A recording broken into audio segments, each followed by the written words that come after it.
আসসালামু আলাইকুম। শাহিদা ভিলেজ কুকিংয়ে সবাইকে জানাই আন্তরিক শুভেচ্ছা ও ভালোবাসা। আমার কয়েকটা কবুতরের বাচ্চা হয়েছে, ওখান থেকে আমি আজকে রান্না করব।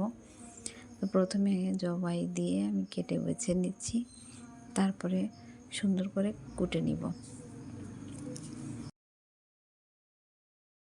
কেটে কুটে ধুয়ে পরিষ্কার করে নিয়েছি, আর এদিকে ছোটো ছোটো আলু, পেঁয়াজ আর রসুন কুচি করে নিয়েছি। দিয়ে দিয়েছি একটা কড়াই চুলাতে, দিয়ে দিব তেল। তেলটা গরম হয়ে আসলে আমি দিয়ে দিব এখানে পেঁয়াজ কুচিটা বাদামি কালার হয়ে আসলে আমি এখানে দিয়ে দিব বেটে রাখা আদা, রসুন, পেঁয়াজ, শুকনো মরিচ, বাটা মশলাটা দিয়ে দিব। দিয়ে নেড়ে চেড়ে দিয়ে দিব এখানে আমি দিয়ে দিলাম কাঁচা জিরা, দারচিনি, এলাচ সব কিছু দিয়ে আমি আবারও নেড়ে চেড়ে নিচ্ছি। আর এখানে দিয়ে দেবো ধনিয়া গুঁড়া। মশলাটা যাতে পুড়ে না যায় তার জন্য দিয়ে দেবো একটু পানি।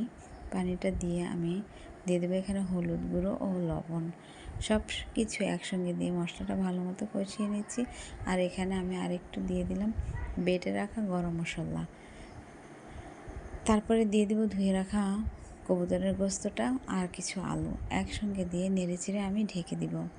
কিছুক্ষণ পর ঢাকনাটা উঠিয়ে উপরে যে তেলটা ভেসে উঠেছে, এখন আমি মাংসটাকে ভালো মতো কষিয়ে নিব। কষানো হয়ে গেছে, মাংসও প্রায় সিদ্ধ হয়ে গেছে। মাংসটা ভালো করে কষানো হয়ে গেলে এখন আমি দিয়ে দিব পর্যাপ্ত পরিমাণ ঝোলের পানিটা।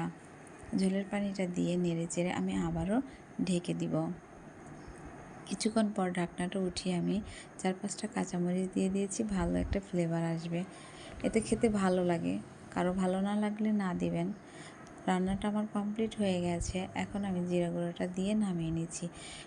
এই মাংসের রান্নাটা যদি আপনাদের ভালো লাগে অবশ্যই লাইক, কমেন্ট, সাবস্ক্রাইব করবেন আর সাপোর্ট করবেন। আল্লাহ হাফেজ।